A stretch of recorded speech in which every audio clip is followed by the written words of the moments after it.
Good morning, ladies and gentlemen. John Fielkley here from GAI Insights with our team of analysts to go over today's news. We got a lot of interesting news today, and I'm going to turn it over to Tanya.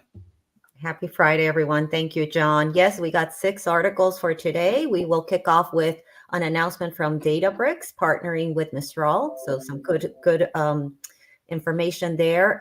Then we'll move on to Bayer, and they have developed an expert GenAI system for agronomy. Very interesting use case there. We'll learn about Anthropic's release of its smallest and fastest Cloud 3.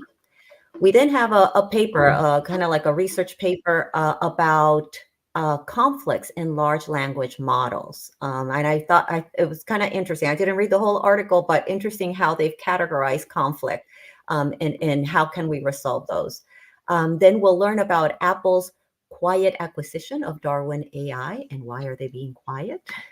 And we'll close with a quarterly report from McKinsey on the importance of having strategic roadmaps for risk mitigation, governance, and responsible AI practices. So we will start with Databricks, and thank you for sharing the screen. Ankash is not with us this morning, so we will try our best to introduce the article by the person who is assigned to the article and get started. So the Databricks, John, I have you. Yeah, Databricks, here we have a discussion about how Databricks is now going deeper in terms of integrating with Mistral AI. Mistral had just announced a bunch of different models. Right now, the large Mistral is not part of this, but the other models that they have done are part of it. And their ability to actually interact with info should be, and to train the models better, should be better with this. So I rated it as optional because we don't yet have, what they're doing with it, but certainly something to pay attention to with this large language model integrating with, one of the most important, providers of data to train the models. Yes. Thank you, John. Anyone else from the team have something to add? Maybe challenge the rating? I missed the rating. Was it optional or important? Optional. Yes. Oh, then I agree. Yeah, it's a significant move, but optional news. Optional news. All right. We're starting easy the day. It's Friday, right? Let's not give too many things to read. Bayer, let's move on to the next one, the agronomy use case. And I'm sorry, for this one, I have John again. Me. I'm next up again. Yeah, I think this is essential. I understand it's a prototype, but what Bayer's done here is they've taken a ton of data and created an expert system, which makes my heart warm that they're calling it an expert system. My thesis was on expert systems, but they were more rule-based and neural network-based. This is giving advice on, agronomy. The thing that's true about agricultural knowledge is very specific to individual plots and individual times of year and so forth, and what crops you're doing, and even the sequence of crops. So I can believe that a LLM is a fantastic model to support that, and the amount of influence that this has in the industry is, if it can do what it says it do, will be huge. Many years ago, I was part of a consulting project where we went and gave expertise to end farmers through personal computers at the time, and the influence on how they did their farm, precision farming, what they consumed, what kind of yield they had, how they related to the market, was completely different. So I think the ability to go deep on knowledge here. The reason I rated it essential and not important is I want our audience to understand that 2020, in my opinion, 2024 and 2025 are the years where the big players are going to start to create knowledge, what I would call knowledge utilities based on LLMs. And if you're a large player in this market and you are not participating in that, or you're on the receiving end of this, you really need to understand this phenomena, or maybe even participate in it and make some bets. Anyway, that's why I rated it essential. I think it's really exciting. We'll give it the German pronunciation of Bayer. When I was a kid, it was Bayer aspirin. So whatever. However, I know that always messed me up too. Yes, the Germans like the Bayer. It's great going over to Germany with a PhD. It's the only place in the world where they call you a doctor. Dr. Spielkla. Anyway. Yeah, it's like we got more sophisticated with our pronunciation over the decades or something. I told you this before we went live. I'm just going to challenge you to knock it down a notch to important, simply because it is a proof of concept. We don't know when this is going to be ready. Totally agree that it's, an essential development. And I think once it actually is, available, it will be essential. And, this is what our second, I can't remember, was it this week that we looked at the Saudi Aramco Last week, or model? this But, week. that was another, kind of vertical play in a very large industry, with one company kind of taking the lead on creating a proprietary model geared toward the industry. So, it's really cool that we're starting to see this happen. But But David, in my defense, we're talking about energy and food. What's more important than energy and food? That's right. That's right. So, I mean, it's important, not essential. Important from the All right, I'm going perspective to that take your it's not energy and your available, food right? away from you for a week. We'll see what happens. Yeah.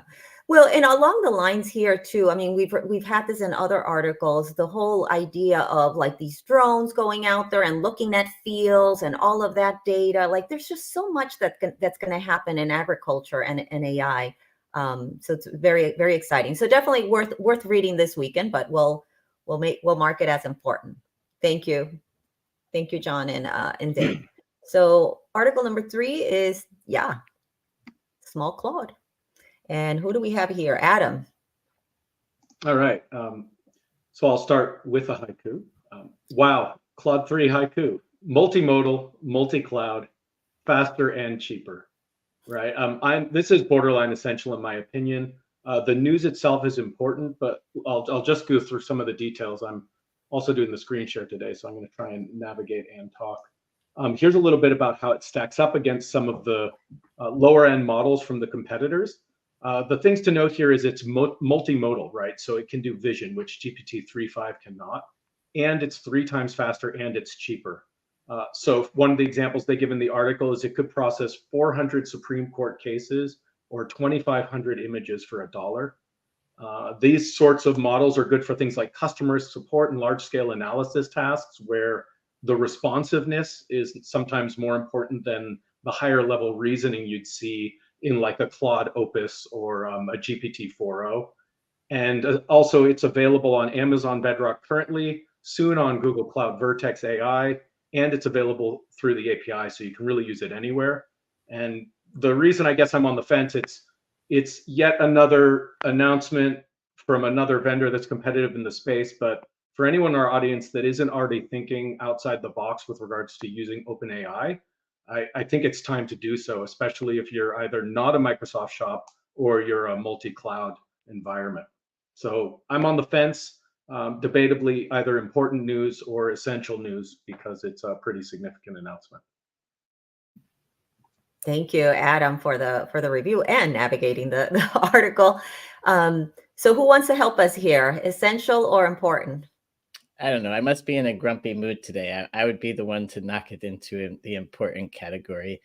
I you were on the fence, so I'll just bringing you on to that side. Maybe for all the reasons that you explained, basically, right? I mean, I think first we've known that this was happening for a bit when we talked about the initial announcement. Also, just because, as you said, it's yet another one, but it is a significant competitor. And actually, I recall Paul sent us an email the other day that a contact of his reached out just to say how good this model really is. And so I feel like it's great, but important, not quite essential.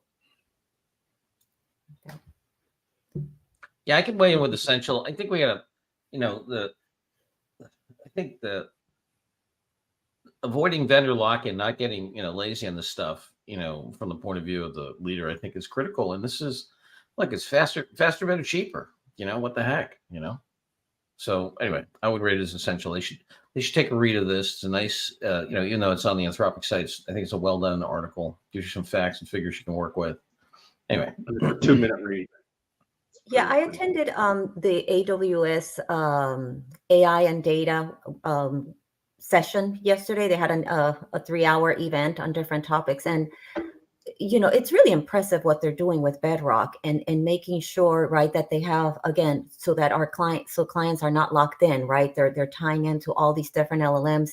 And that's that layer of security that they're providing, right? Yeah, you can use any of these LLMs, but just know that your personal data, right? Your, not personal data, but your company data, will be protected as you use that. So I think that, yeah, that whole idea of making sure that our listeners know, pick, be aware of the different LLM solutions and pick a provider that will allow you, right, to navigate from one to the other in a safe and secure way. So I think it's important. So where are we then? I think we have Up to you. 2 essentials, 2 importance. We'll go with essential. Alrighty. All right, let's go with the survey, the conflict, the different categories of conflict, and how can we improve on that? David. Yeah, so this is an interesting and quite lengthy research paper that attempts to characterize the types of conflicts that arise within a model in terms of it having different information about kind of the same topic. So basically, the example that they have in the chart there is, I think, around soccer. If you've got historic data in the model that's saying, hey, like Brazil is like the champion of world soccer, but then, recently, like a month ago, now it was Mexico or something, how does it figure out like who is like the current champion? And sometimes it doesn't, and that like results in errors. So it gives these 3 categories of memory problems, basically, and then suggests several different mitigation techniques, kind of our tried and true fine-tuning, prompting, etc. I mean, it's an interesting read, sort of. I would definitely say it's an optional one if you're just really into this gory detail and want to have something to read this weekend over your coffee. I mean, I'd choose just looking at the Wall Street Journal myself, even though I'm an AI geek. But, nice piece, optional. Thank you, Dave. Anyone else in the team would like to comment on? Yeah, I felt the same way. I just thought, whoever's tuning your models and making sure that you're not suffering from model drift or explainability or hallucinations. That part of the team should read this, but optional. Optional. All right. Adam, did you have a comment? Sorry. No, Okay. that was just the big O. Yeah, optional. Yeah. All right, good. Let's go to the article on Apple and their acquisition. So for this one, oh, John, I got you on this one too. Here you go, Patrick. I got you busy today. Out there. Wow. I want whoever does publicity for Apple. I want them because they haven't really launched anything interesting in AI, and they keep getting these very like glowing, wonderful articles about how it's going to be fantastic, and there's nothing in them. And so this is the essential part of this is whoever the PR person is, I want to hire them. The article is triple optional. Triple optional. I love that. The burger, right? We need the burger one. Nothing burger. Absolutely. Yeah, totally agree on that one. Nothing to see here yet until we get an actual announcement and product that actually has generative AI integrated in it but from look Apple. at this article. Yeah, with this beautiful. I mean, Tim Cook's not that handsome a guy. He looks fantastic. He's at the Academy Awards. Apple quietly purchased. We might see the first fruits. I mean, this is great. Whoever. Yeah, and it's Fortune, right? It's not it's not just some rag. Like they actually got it into Fortune. I know. I want this PR person. I mean, look, you can buy spots in Fortune, right? But like I can't see who the contributor is for this one, and I don't think it is one of those. So I kudos to them. They seem to be able to massage the narrative. It's not helping their stock price any, that's for sure. But I may snap some up though, because this article is making it clear that something is coming. It's really good. All right, we're going to go with optional. I guess the other team in the. Sorry, go ahead. Go ahead. I was going to say the other theme in the article, and we've discussed this in the past too, is again, that focus of LLMs at the edge, AI on the edge. But yeah, I mean, there wasn't much here. Just like, why is it secret? Why aren't they making more announcements about this? But because go ahead. They're all running around like, get something out there. Well, I Adam, was, you I were was just saying? going to say, if it comes as a surprise to anyone that we're all waiting for the news from Apple about their AI solutions, it shouldn't, right? At this point. Absolutely. That's Yep. part of their mystery. All right. And then we're going to wrap up with the McKinsey article, which was, a little bit lengthy, but Amanda has tackled it. So get us started, Amanda, please. Yeah, so I would say the most important point of this one is literally the potential of the 4.4 trillion in economic value. We kind of discussed before we started up today that some of the graphics could be useful, but the issue I have with it is the use cases are all what you would see as a quote unquote typical Gen AI blanket use case. There's really nothing industry specific. I think I saw a little bit touching on finance, but I mean, when we work with the different leaders, they really want a use case for their industry and to really dig in there. And this was very, very high level. So I would say this one's just very, very optional. But we also did talk about the bugs at the beginning is pretty awesome. So if you just want to see some cool graphics, then maybe jump in. But yeah, this is an optional for me. Thank you, Amanda. Yeah, those bees are pretty good looking. Any other comments on the article or the rating?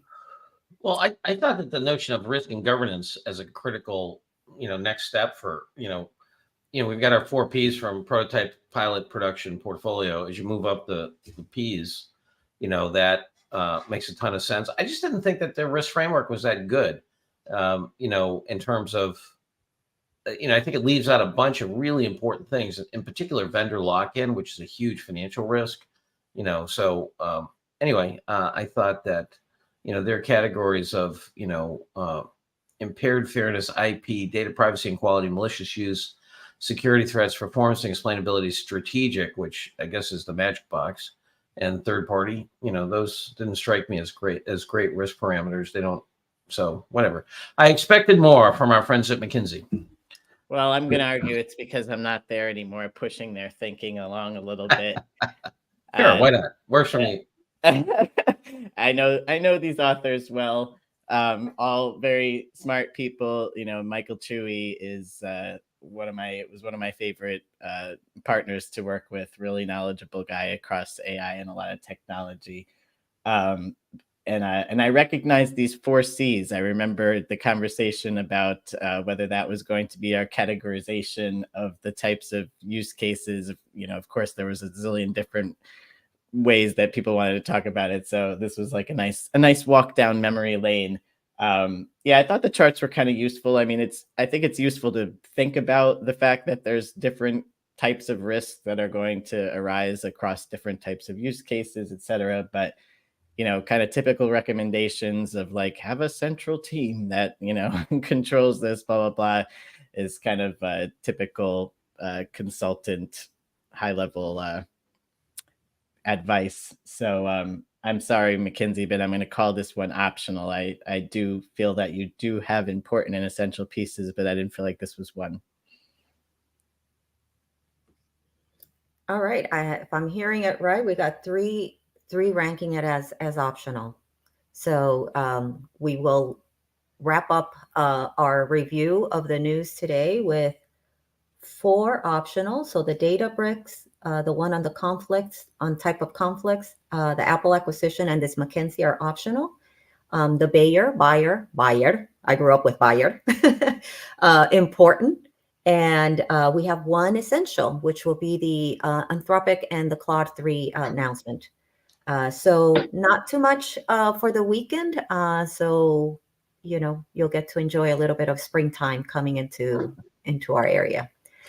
With that, John, I'll send it back to you for any announcements. Yes, I just want to remind folks that we have our learning lab coming up on Monday, 7 to 8 o'clock Eastern. And then, Adam, you always remind me to link folks to the newsletter, right? So let me make sure. Why don't you go ahead and say where it is? I don't have it handy. That's right. I will drop it in this chat right now. The link All right. to sign up for it. That'd be great. Feel free to sign up for the newsletter. And again, we're brought to you by, customgpt.ai. Fantastic way to start in on your large language model journey.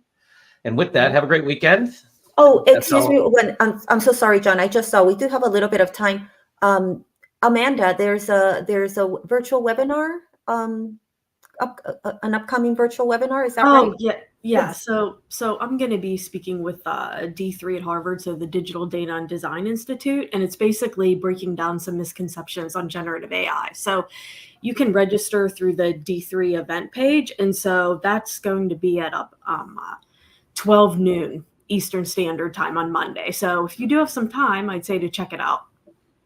And I will Thank plug you. Thank you myself so as much. I'm also the one who's going to be delivering the special presentation on the Learning Lab on Monday. I'll be giving some tips and tricks on image generators and showing you the behind the scenes of how I make my comic every week. That's great. Yes. And Amanda, you need to make a bigger deal of this. This is the 3D Institute, Harvard Business School, and Amanda's the featured speaker on this, on generative AI, and what's real and what's not. So congrats on that, Amanda. Sorry, I forgot to have some. Thank you. Thank you. The save. That's a big deal. Yeah, that's a whole new institute, Harvard Business School, trying to understand the relationship of those 3Ds, what design, digital, and what's the third one? I always forget. Anyway, Data. data. Thank you. Data's everything now. And Thank they you. have, Thank you, everyone. They have over 14 different labs in there, and so to be able to speak there on this topic is fantastic. So well done. All right. Anything else? Anything else I'm forgetting? All right. Have a great weekend, everyone. Every weekend, everybody. Thanks, everybody. Bye-bye. Bye-bye.